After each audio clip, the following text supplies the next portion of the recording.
Hello, and welcome to Forest City Behavior. I'm Dr. Aaron Wade. The training you are about to view, Mental Illness and Developmental Disabilities, is a recording of a live session conducted in the summer of 2009 for an audience of mental health and developmental disabilities professionals. The training was originally presented as a single 3-hour session. We've broken it up here into segments to ensure that you can get the information you're looking for. If you enjoy this training, please check out the other training materials we have at Forest City Behavior. Thank you, and enjoy. I will tell you folks a little bit about myself. The very important things that you need to know are, one, that I'm a very fidgety person, so I'm going to be moving around a lot, for which I will apologize in advance. If I'm very, very lucky, I will not, as I'm doing that and having coffee or water, dump it down the front of me. But if I do, it's a bonus for you folks. And a note about the tie. I don't know if everybody can see it, but in case you're wondering and in case there are questions about it, it is not that I like loud and goofy looking ties. Okay, it's not just that I like loud and goofy looking ties. It's Vincent van Gogh on the tie, which always seems appropriate when we're talking about issues with mental health and mental health treatment. Okay. And it sounds like I need to speak up a little bit so folks can hear me in the back. Wendy talked about the things that I do. I'll talk a little bit about my background. So she covered these things. I'm a licensed psychologist and I'm a board certified behavior analyst. And I've been working in developmental disabilities in one capacity or another for approximately the past 15 years. I've been doing this since roughly 1992. I started out doing direct care work. I worked for many years as a QMRP and a behavior specialist in developmental disabilities programming. And now I'm fortunate enough to be working at the medical school in Rockford and running a company where we provide consultation services for folks with developmental disabilities of every stripe, everywhere from down to the little bitty guys who are still living at home up through folks in the state-operated developmental centers. Okay. What we're going to be talking about today is working with folks who have diagnoses that include an intellectual or developmental disability and mental illness. And I know that's what it says on the title frame, so I know that's what you're here for. The place that I'd like to start talking about this today is really talking about the different labels, what they mean, and make sure that we're all on the same page. I find that when I'm talking with people about it and when I'm digging into information and research myself, that there's a lot of confusion about the different things that are going on and that we're talking about. I see all sorts of different labels applied. Often they're applied interchangeably. Some of them are technical labels that actually mean things. Others are things that people toss around or apply or are specific to different systems. I'm assuming you've all seen some of these.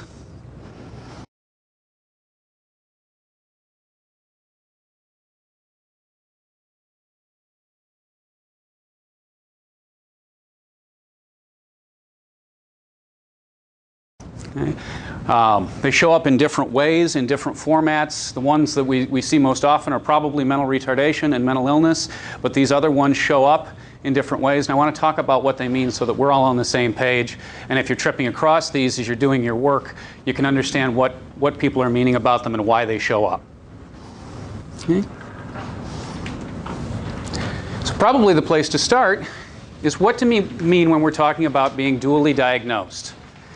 And if you really start to look through the literature, you'll see that, say, if you do a Google search just using dual diagnosis, you'll find that you get a lot of different pieces of information. Clearly today, what we're here to talk about is people who have been diagnosed both with mental retardation or a mental illness, or a person who has been identified as having a developmental disability and a mental illness. And these two are not synonymous terms, as you're probably aware, and we're going to talk about that a little bit. But the thing that you'll see most often as you begin to dig into the literature, if you do a Google search, you'll find a half dozen pages or so that go with these definitions, and then a lot more information that talks about people who have been diagnosed with a mental illness and drug and alcohol addiction. And so when you look up dual diagnosis, you're going to find that a lot of that is addressed with this group as opposed to the folks that we're going to be talking about today. So that's one of the things that you have to attend to as you begin to look through and look for information on these things, is who exactly are we talking about? and make sure that we're on the right page of information. But for us today, obviously, we don't care so much about them. We're going to talk about the folks that we're working with who are struggling with a mental illness and a developmental disability. So what do we mean when we say mental illness? Well, this is the definition that appears in the DSM, the Diagnostic and Statistical Manual, the most current version, the DSM-4-TR. And you can read that. It's, clinically significant behavioral or psychological syndrome or pattern that occurs in an individual, et cetera, et cetera, et cetera. There are some very important components of this when we talk about mental illness and as we're talking with each other today that we have to attend to. The key features are behavioral patterns that are associated with distress or disability or with increased risk of suffering death, pain, disability, or loss of freedom. And the thing that I think everybody, when we start to do this work, that it's important to bring ourselves back to primarily is the idea that we're talking about behavioral patterns. When we start to work through things in the DSM, it's important to remember that despite what we think may be behind the illnesses that we're dealing with and working with, everything in the DSM really relies on behavioral symptoms, behavioral presentation, things that we can see, describe, and measure. Even when we get to the point where people are describing themselves having hallucinations or are describing themselves having specific feelings, what we're actually measuring when we do a diagnosis is that description, not the actual thing that they're experiencing. Does that distinction make sense? Seeing some nods. So everything in there, everything in the DSM is worried about and focused on behavioral patterns. So when we're talking about a mental health diagnosis, we're talking about what people are doing or what they're telling us is happening to them, not what's happening underneath. And for all of these mental illnesses that we deal with, that really is what we're looking at. At the point that we reach an understanding of what is actually going on underneath a mental illness, what's going on physically, typically the field of psychiatry and psychology no longer gets to work with that, and it moves to an area like neurology. We don't get to apply our trade in that area anymore. Okay, so that's the first component. And the second thing, these two kind of go together, is that it's associated with present distress or disability. The person has to be struggling or having difficulties in life, discomfort, before we can start to call this an illness. If the person or people around them aren't struggling, then it generally doesn't turn out as an issue. Now, often that means that we simply don't come across them in treatment if they're not having difficulty. If you've worked with anybody, for example, who is having hallucinations, they're hearing voices, it's not often that you come across people who are coming in for treatment because they're hearing voices that are telling them how wonderful they are and how good they are at things and so on. Typically, the voices are saying things that are uncomfortable, unpleasant, they're hard to ignore, they're telling them to do things that they're not sure that they want to do or do things that get them in trouble. Similarly speaking, it is technically conceivable that you could have somebody with a condition like bipolar 2 who actually appreciates and enjoys the amount of work that they can get done during their hypomanic phases. And they're probably not going to be coming in and talking to you about treatment because it doesn't cause distress and disability. They may actually be more concerned about the time periods that that's not happening and they have a lot going on. Okay. So when we're talking about mental illness, these are the key things that we're talking about and the key things that we're concerned with. So if that's a mental illness, let's talk a little bit about what we mean when we say mental retardation. Talking about and working with folks who have a mental illness. And this will be a review, probably, for most of the folks in the room. But I want to make sure, again, that we're all on the same page. And there's a couple of key things that we have to consider when we go into this. You're probably familiar with these criteria. You've probably seen them.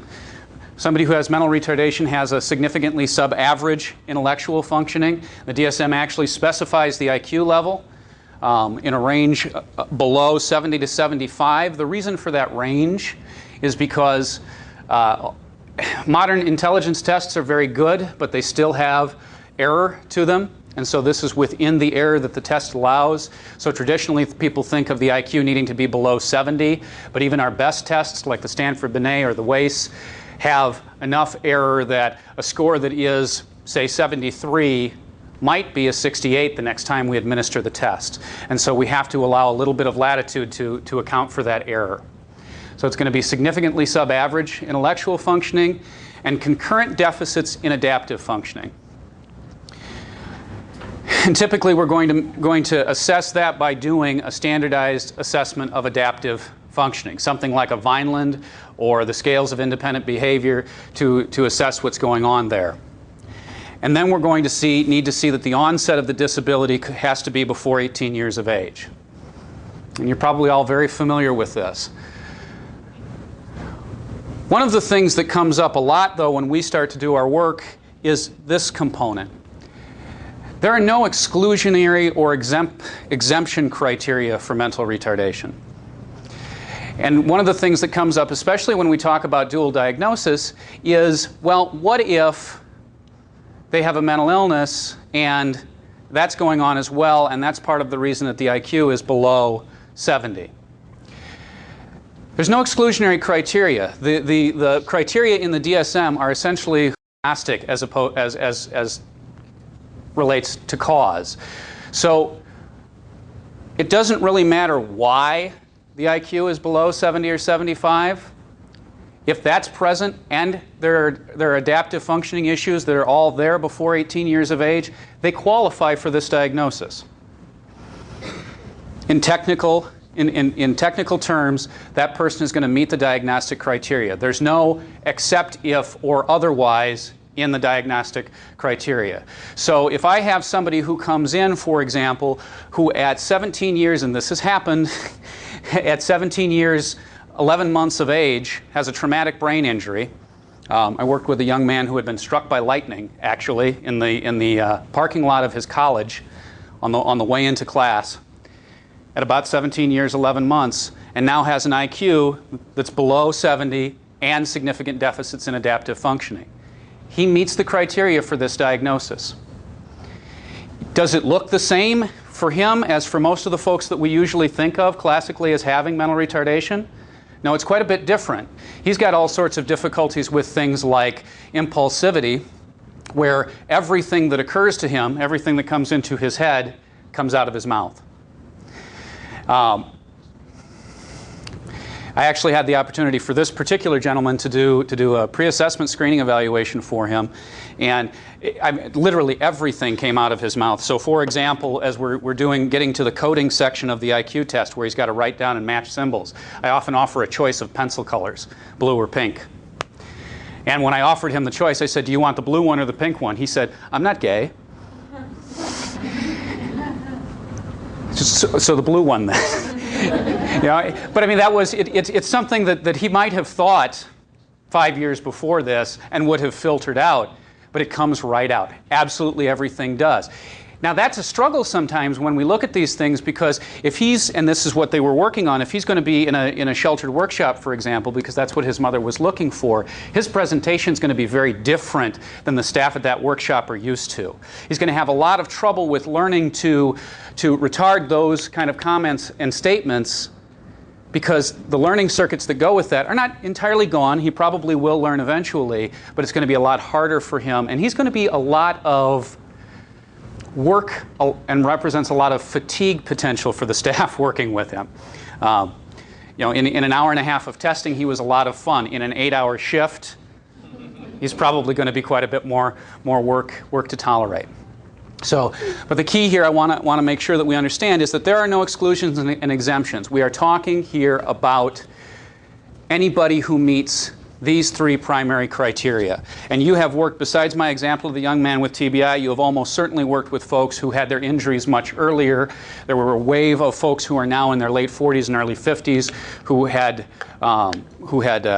encephalitis, who show up in our facilities all over the place, that were part of an epidemic that went through. That's also a brain injury, this in that case just due to a physical illness. But they meet the criteria because they meet all three, and so we still call them mentally retarded and have them within our service pattern. Okay. I want to talk about this a little bit. You've probably seen this before too.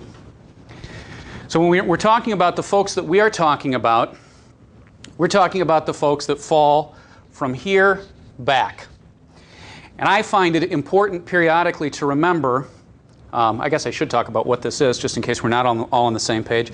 This is the normal distribution in the population of intelligence.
And so when we talk about intelligence, I guess I should say intelligence measured by standardized intelligence testing.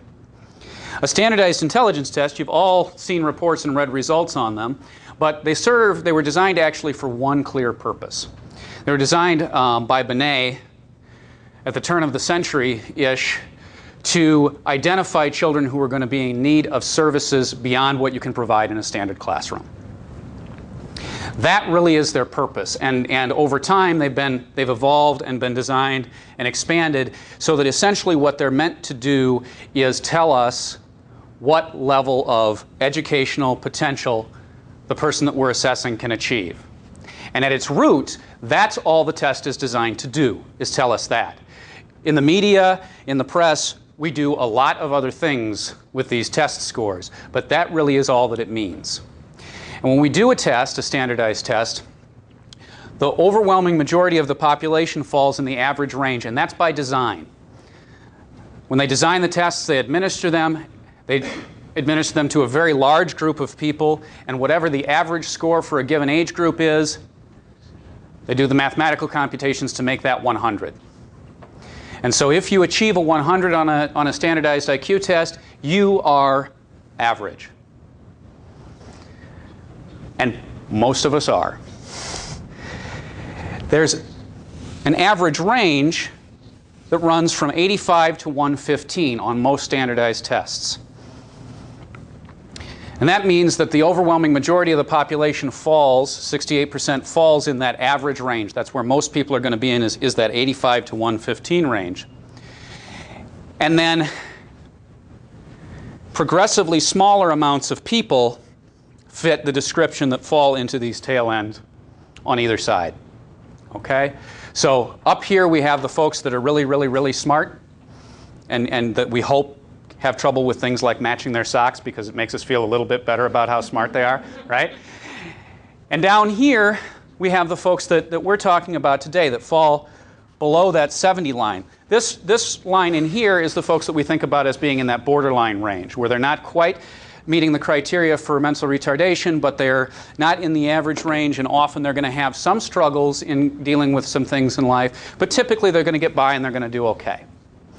And these are our folks. And the overwhelming majority of them fall in the mild range.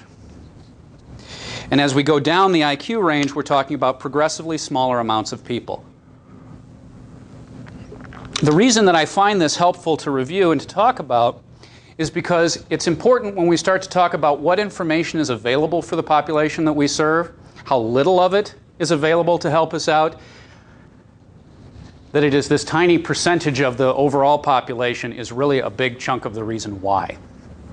We spend a lot of time working with folks with intellectual disabilities, but most of the world doesn't know a whole lot about them because they're really a very tiny percentage of the population, about 2%, 2.1% overall. It's really just a very few people, and so not a lot of research, attention, and time gets put here. All right, we're going to come back to a little bit of information about that, but now I want to talk a little bit about the terms that we talked about at the beginning. There's a lot of discussion and movement on what sort of terms we should use, what sort of labels are appropriate. To start with, when we're talking about mental retardation, the thing that I gave you that criteria for at the beginning, that's still the current technical term. There's a lot of movement to replace this term, but it is still the current technical term in the DSM-4. I actually sort of expect it to still be the current term in the DSM-5 if that ever comes out in the near future. Some folks are probably aware the current DSM came out in 1994, so we've been waiting a little while. But if it gets changed, what I expect to see is to see it change to intellectual disability. That really is the term that is being used in the literature now. It's showing up on books and publications, and it's showing up much more frequently. And organizations are changing their names. The AAMR, folks are probably aware if you go searching for it on Google, for example, you'll probably find it, but what you'll find is the AAID now. The American Association for People with Intellectual Disabilities. AAMR is no more, and they've changed their name to reflect this. And as they go, often is how we end up going as far as criteria goes. But you're going to come across a lot of other terms. And these are some of the ones I've seen, and I'd be curious to hear some of the ones that you've seen. Cognitive disability will show up a lot of times in reference to mental retardation. I see this especially in schools. I'm not sure why. It may have, for a given school system, it may have relevance in terms of how they assign services, but it's not a technical diagnosis in the broad spectrum. Developmental delay also shows up quite a bit. That, again, is not a diagnostic term. It just shows up and people use it. And these two especially, I think, show up in part because professionals don't want to say to parents, this one. That's what I see. And I end up being in a position often where I am doing pre-assessment screening evaluations for folks who are 16, 17, 18 years old, and I may be in the position of being the first person to say this term to the parents. My experience is that they're not surprised when they hear it, and often relieved that it actually has a clear technical name because they've been trying to get the folks using these terms to actually give them the specific things so that they can use it to get information, to find out more. I think that what we find with these things is that the professionals are far more squeamish than the families are. They're often looking for answers and specific useful information, and they're not so much concerned about the way it's going to come across. That's where I see those things show up. Another term that you'll come across, I don't know if anybody's ever seen this, is static encephalopathy. Has anybody seen that before? This is what neurologists call mental retardation.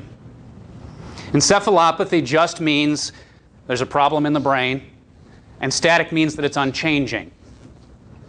If you're working with somebody who hasn't had services before and you are seeing that they seem to have some intellectual disabilities, but they don't have one of these terms applied to them, and you see this show up, odds are that the family hasn't made it to the type of professional who would diagnose mental retardation, but they have talked with a neurologist or similar type of professional who said there's some sort of unchanging brain injury here that's causing an intellectual disability. That's what they'll call it. Okay. And then the other term is developmental disability, which we'll talk about here, and I'll make mention of those guys in a second. Any other terms you've seen in the folks that you've worked with in the diagnostic lists that I haven't put up here? Don't everybody jump up at once.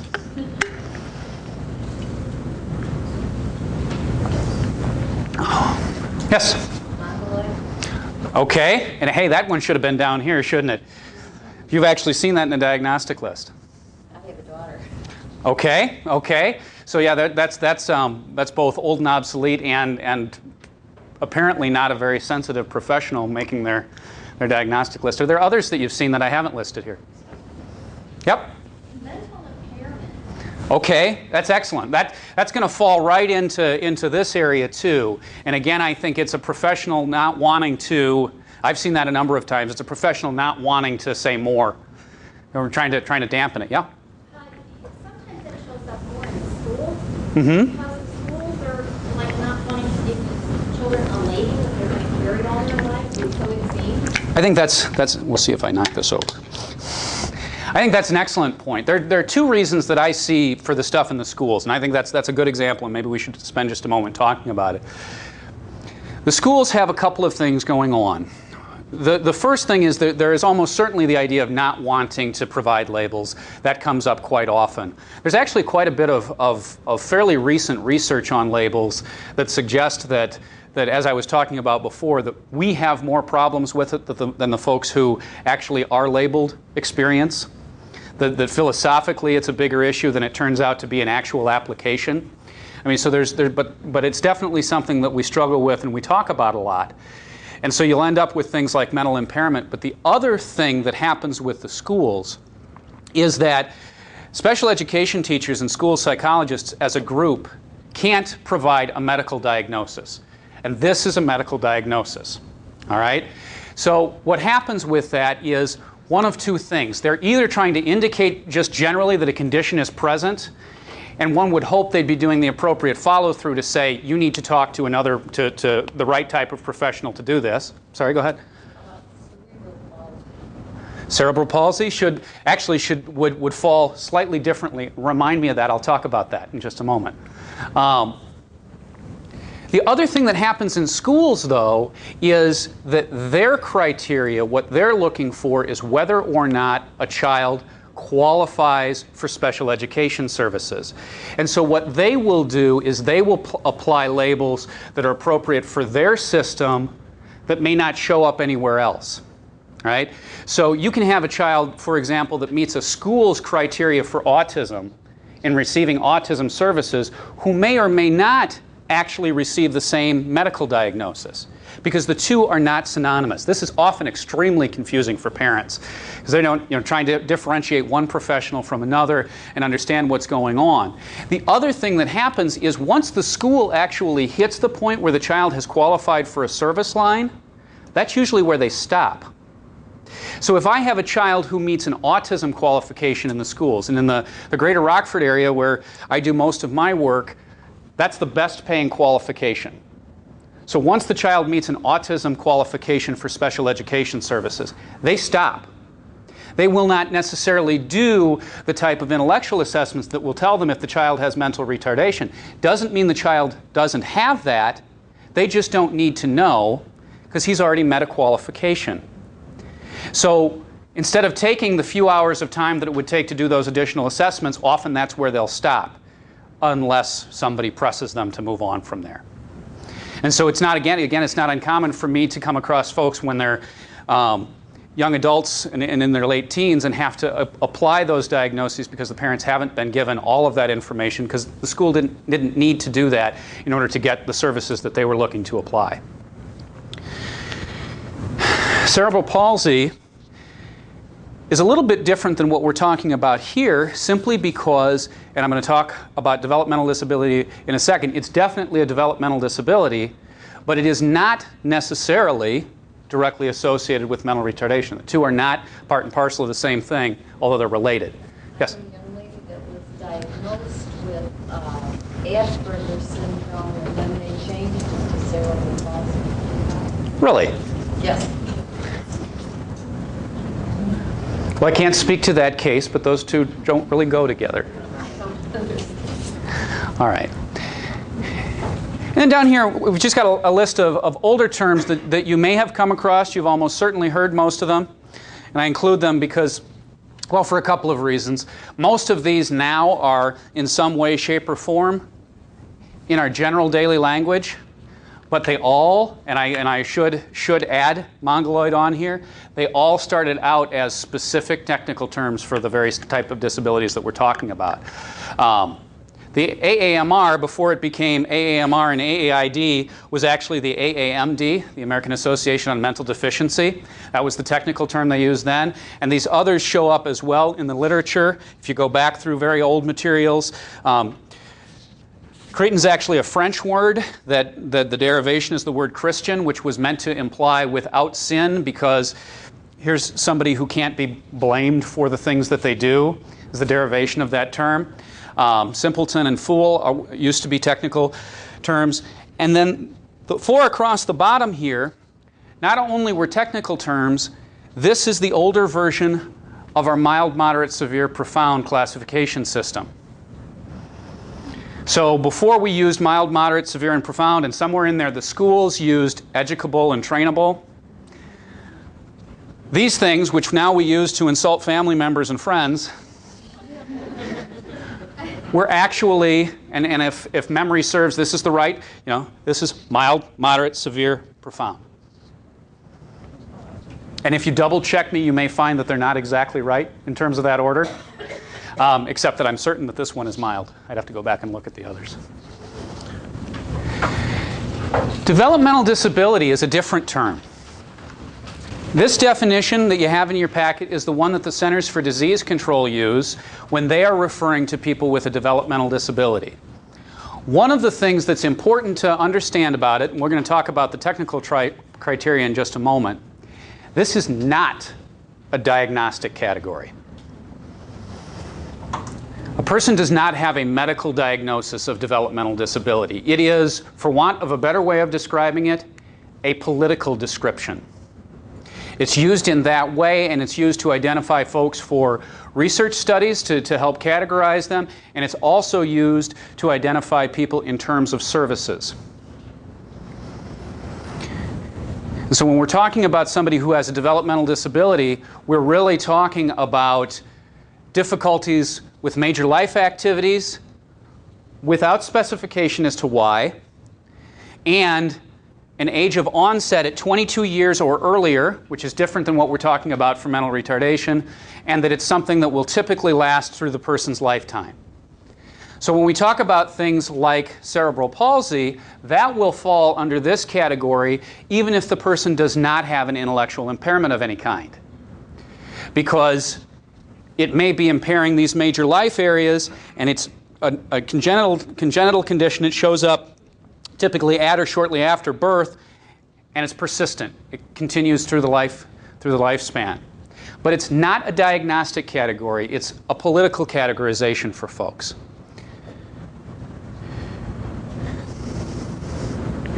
I think some confusion comes in with my experience. Mm-hmm. When young people don't have the advocacy of parents who really direct the school system and direct the assessments, sometimes they fall between the cracks. Absolutely. They're not diagnosed, mm-hmm. so they'll go through life floundering and really having a hard time. And when they become adults, then we have trouble understanding why we can't work with people on developmental change because they're cognitive limitations. Sure. So. Sure. So, absolutely. I mean, this is the categorization is actually much more broad than just for a diagnosis of mental retardation, for example. And I think it is important to understand what we're talking about when we talk about this, in part for the very reasons that you describe. That just because somebody doesn't meet criteria A or criteria B of, for example, the mental retardation diagnosis, doesn't mean they're not going to be struggling or dealing with conditions that cause them significant difficulties.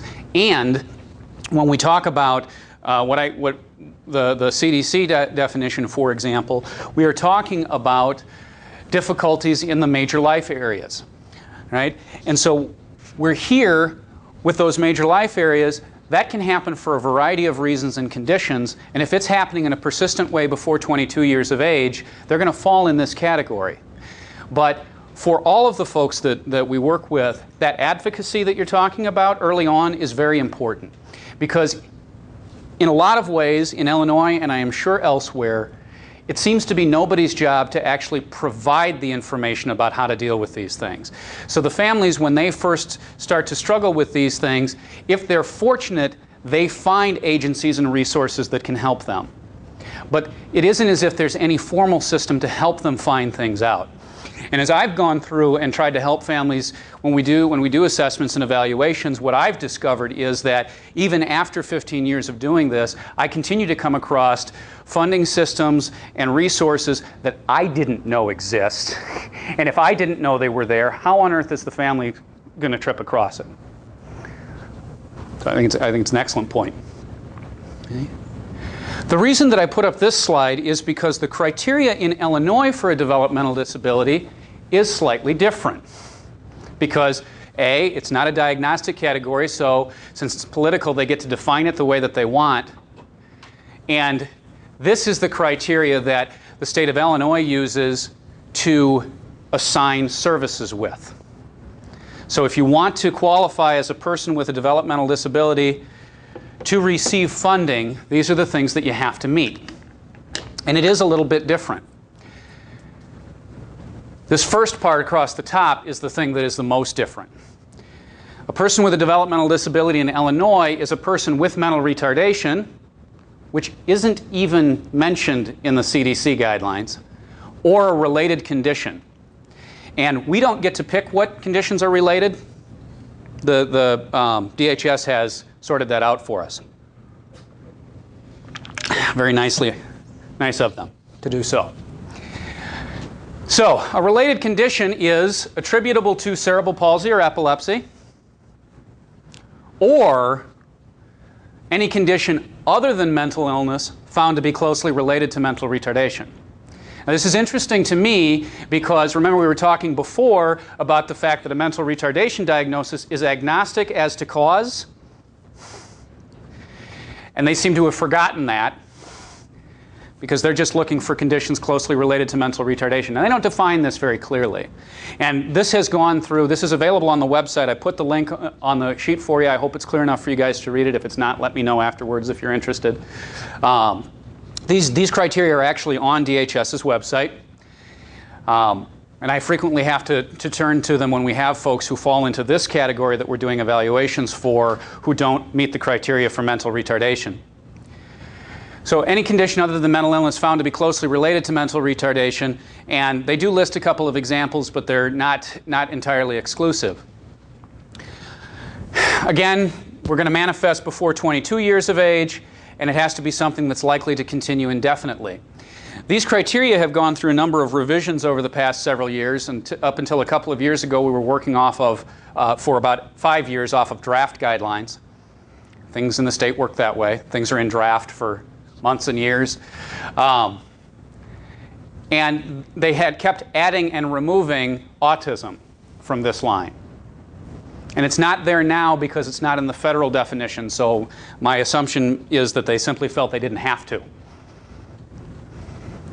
But we could certainly argue that it's a condition found to be closely related to mental retardation. But it's not on here now as a specified item. Okay?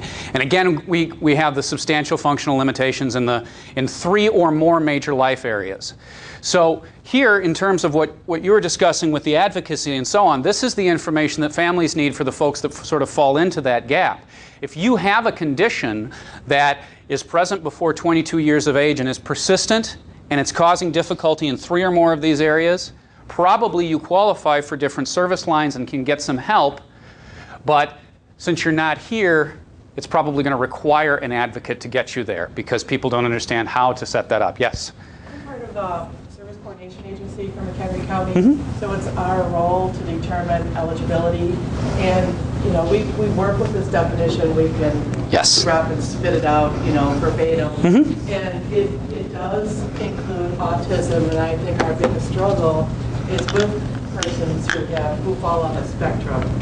And there's a lot of misunderstanding and false information out there about autism and how it relates to developmental disability. What do you mean? Say a little bit more about that last part. I think because I think there are many who have a family member who falls on the autism spectrum do not like the label of developmental disability. So there's an innate struggle, you know, that we certainly contend with all the time, because we try to we work within the system that we're given, but we want everyone to get service. Absolutely. So, but we see, you know, that population struggling against all the other disability populations and kind of fighting over the same dollars. Sure. And we know right now that those dollars are dear. They're few and far between. And if I understand what you're saying too, are you talking about a little, because I've worked with a couple of families that are this way, particularly with folks who have autism who aren't sort of what we think of as that classical autism where the child is unable to speak and is spending a lot of time on their own, but actually is somewhat interactive, but with differences in social skills, conditions like Asperger's and high-functioning autism. Often you have a struggle with, they clearly need help, but they don't want to fall into this category. Right, but with adequate documentation, we can substantiate eligibility looking Right. at those life areas. Absolutely correct. And I've had to do that a number of times. Often these become, when we're in this territory, they become very long reports. But it's wonderful if you can get there, because then you're demonstrating that, yes, we need help here. The thing that is ironic about that population, that group, is that with appropriate services to address these things, that's probably the group that is most likely to be able to move away ultimately from the need for services. So in terms of investing your state dollars into providing help for those folks, you're probably talking 5, maybe 10 years of services for someone to build skills that they can then use to move on and may not need them. Yes? Attention deficit disorder. They would say no. They would say that that is a mental illness not closely related to mental retardation. The general way that this is usually thought about, and there are a lot of components of this that end up being lost to the interpretation of whoever the network coordinator is for your area and the team that works with them, is if it's something here that can be treated successfully with mental health treatment, bringing the person out of the need for the other services, they shouldn't fall into this category. But it's by no means terribly clear. Any other questions about this? They're good questions. Yep. It's interesting. Pioneer Center, which is the agency in this area, when it started 50 years ago, it was called McHenry County Association for the Retarded. And then it became Pioneer Center for the Retarded. Then it became Pioneer Center for the Exceptional when I started 20 years ago. And then it became Pioneer Center of McHenry County, and now it's Pioneer Center for Human Services. Because it isn't just a DD agency. Sure. But it had that same evolution you're talking about. Yeah. Well, we've had to as organizations, we've had to shift and change and move with them as they move for us. And it definitely does, and it can make it when you're trying to do research and understand background and literature, it can make it really challenging because you have to know how the terms change. If you are not related to this, but if you're doing research that taps into literature from England at all, you have to understand that when they say learning disability, they mean mental retardation, whereas we mean somebody who has significant differences between academic potential and learning achievement. We mean very different things, and so it just becomes real complicated to sort that out. So you need to know where you're at with them. What I'd like to talk about for just a moment is prevalence, which is how much of it shows up in the general population. And so here I'm talking about the prevalence of mental health issues. And research shows us that about 21% of people in the general population have a mental health condition. 21% of adults, 5 to 12% of children. So that's for all of us, 21% of adults, 5 to 12% of children.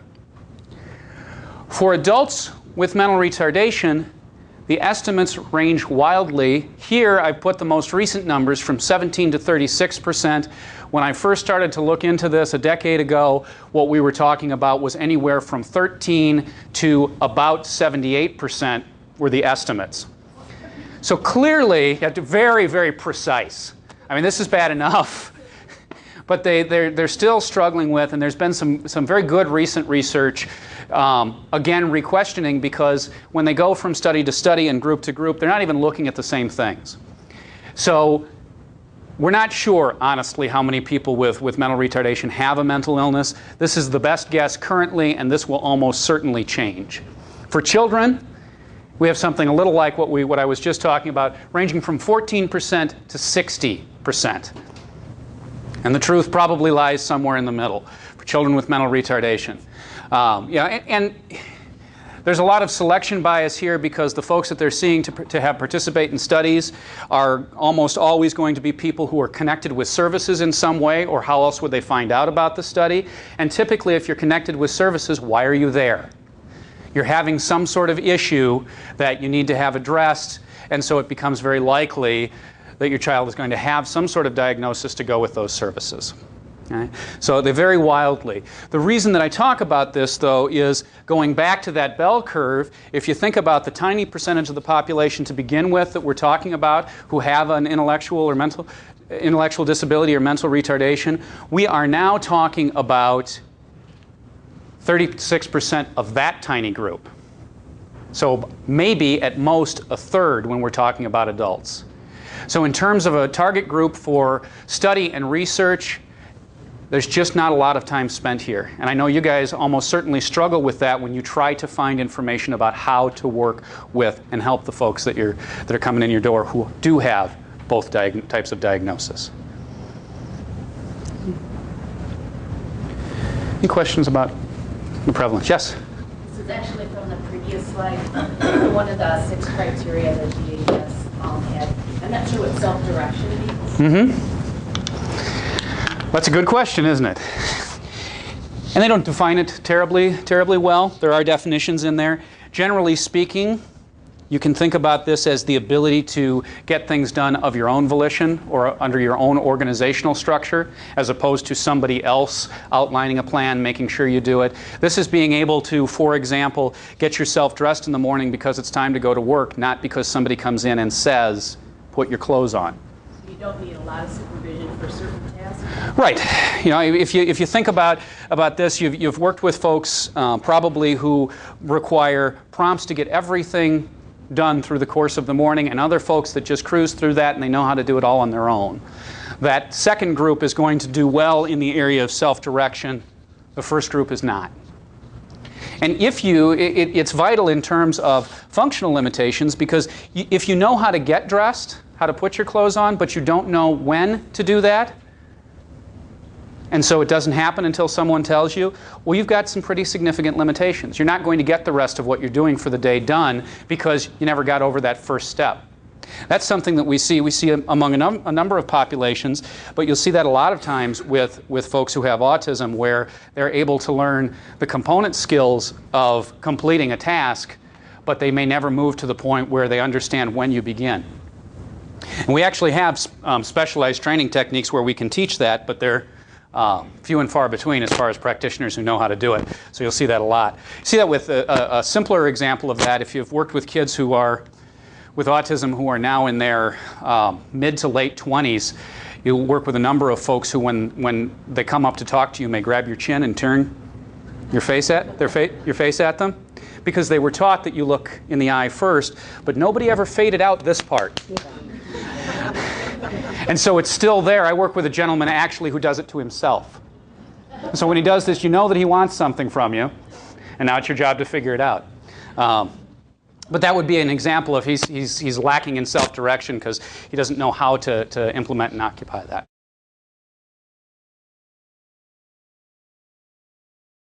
Okay, in summary, with respect to labels in the field of mental illness and developmental disabilities, you can expect to come across a wide variety. What's important to realize about this is that the terms that are used overlap and often have multiple meanings and applications. An example we gave in our talk just a little bit ago was the term dually diagnosed, which applies to people with mental illness and developmental disabilities, but is also used to describe people with mental illness who have alcohol and drug problems. And so you have to be careful and make sure that you understand what you're reading about and what materials you've come across when you research different terms.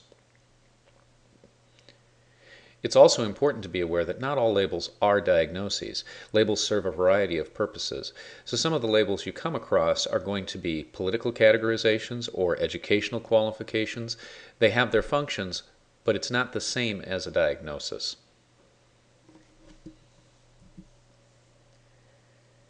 With respect to mental illness diagnoses in particular, Remember that a mental illness diagnosis, despite the way it's described and the way that we often think about it, is still based upon behavioral presentation. We diagnose people by what they show us and what they say to us, not by assumptions based on what we think is going on internally. Also bear in mind that symptoms alone are not enough. People have to be experiencing some sort of distress or some sort of problematic issues related to their mental health symptoms. The symptoms themselves, present without distress, are not enough to make a diagnosis.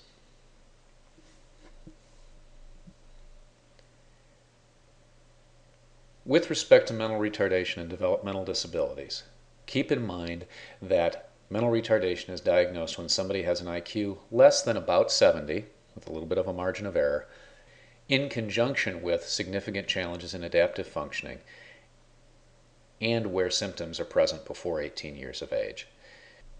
It's that set of three symptoms in combination that make the diagnosis.